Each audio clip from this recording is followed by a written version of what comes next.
Hey guys! So today you and I are going to talk about reusability. So let's get into it. So the question in question was, "Hi Frederick, my manager has told me that sometimes reusability is overrated. Does he have a point?" Absolutely, he has. He has a very good point.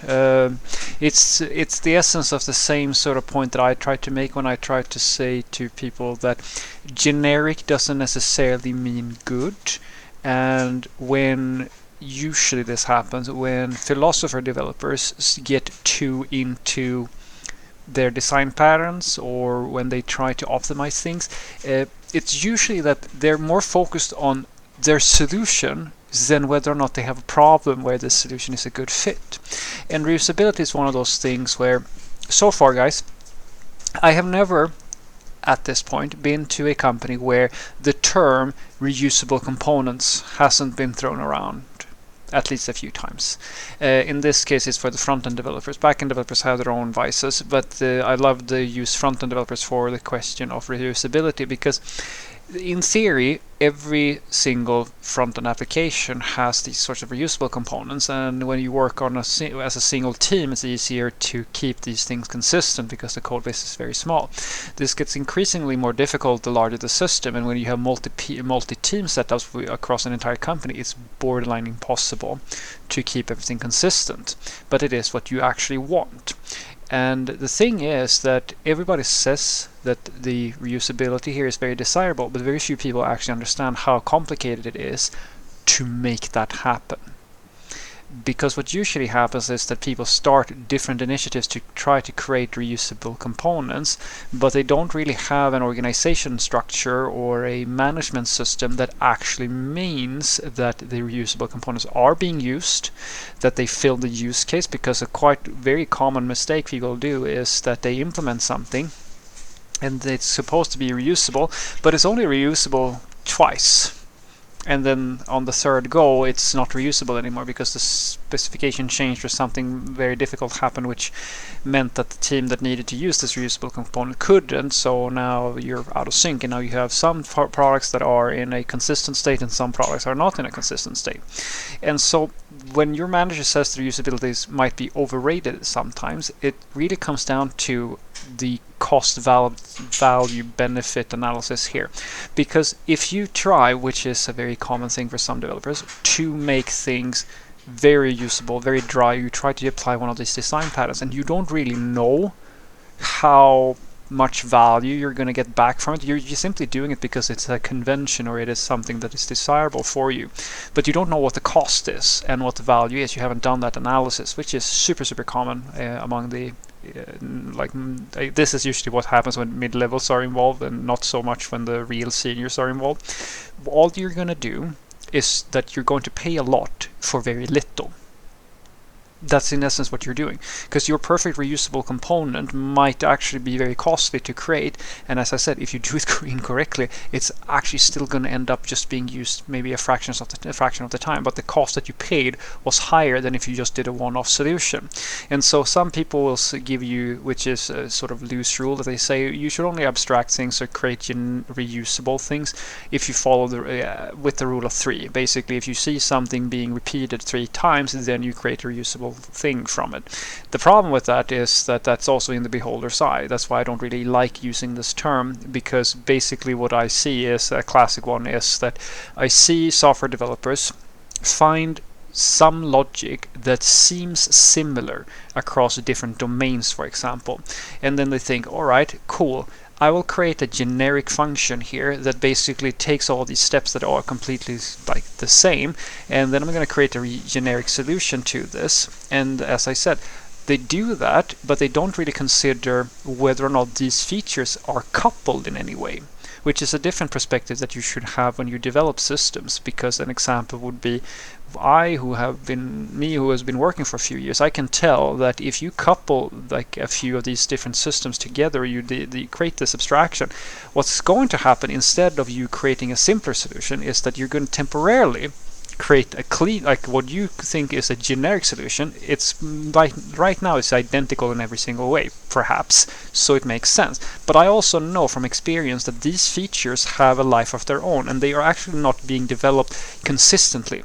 In other words, the thing that you created an abstraction for is just a circumstantial situation. It's just temporarily going to stay in this state, but very quickly you'll see that these resources, or these three things that you or these things that you have tied together, they're going to start developing in their own way. And what happens is that when one of them now starts developing, maybe they get tons of different feature requirements on one of these entities that you've abstracted away into your generic solution. Well, now all of a sudden your solution, your generic solution, has to support that use case, and very quickly you can find that you actually complicate the generic solution to the point where there's like two minor pieces of functionality in your magic function or service that actually caters to the common use case, and 90% of the code is just written for one use case. So all of a sudden the question is, was this actually a good abstraction? If 90% of the complexity comes in to one of these things, then maybe you should have had that as a separate thing, because it had very clearly more complicated features coming along that doesn't actually make sense anymore. These things are no longer really generic. It's really just you who are trying to shoehorn in a generic or reusable concept into something that is actually not really reusable. And the thing that I argue for is not that the rule of three should be applied. This is one of those situations where I truly believe that only master level software developers, or like truly senior software developers, will get this right, because they will have built so many implementations that are not reusable or so forth, that they have a sixth sense. Basically, they develop a sense of looking at things and saying, yeah, I'm thinking that this abstraction here, this can probably be a reusable thing because it is a truly reusable concept. But these things that are quote-unquote reusable, they're, as I said, it might not be a good investment because they're not really causing any issues. It's actually faster to just keep them separated, or it's safer to keep them separated, because most of the time it is not reusability is, as I said, it's a complicated thing. It's much more risky to try to make something reusable than it is to make a one-off solution, depending on circumstances, as I've said. But they will be able to tell, usually, based on a lot of experience, when an interface should be abstracted, or when you should make something generic, or you should just keep it, unreusable. And to me, I've never seen a correlation between, oh, I saw this 3 times and we should make this abstraction. It's always a question of, these people truly understand their business, they understand how the work is being done, and they understand the domain they're dealing with, and like how all the services talk to each other. So as I said, it's almost like a sixth sense. They get this very good feeling for that, all right, all of these features, they're actually bundled into the same set of requirements almost all the time. So here we can make some gains if we just create an abstraction that caters to all those use cases instead of re-implementing them several times.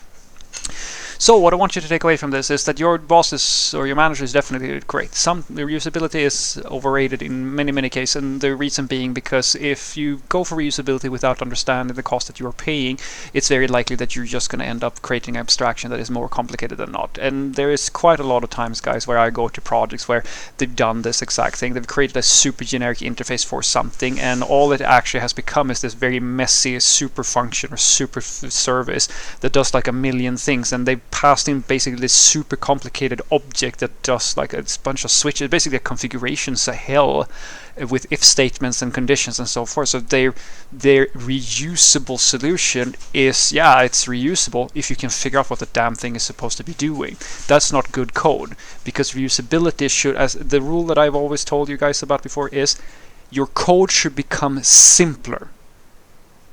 That's what you're going for. It should be doing what it's supposed to be doing, and you should simplify it. And simplifying just from the perspective of who's going to call the function doesn't overall make the solution simpler. It just makes it simpler if you know exactly how the thing is supposed to work and you never change it and you're just calling it. But the poor motherfucker is going to have to figure out what all the code is doing and update that and maintain it. That person has, like, that's also time wasted. That's also complexities. You have to think about it both from the implementation's perspective, but also from the consumption's perspective. Because if those two are out of sync, then you're not gaining simplicity or like velocity, development velocity. reusability. You're actually just creating an abstraction for something where you could maybe gain simplicity and actual development speed by not making it reusable. Have a great day.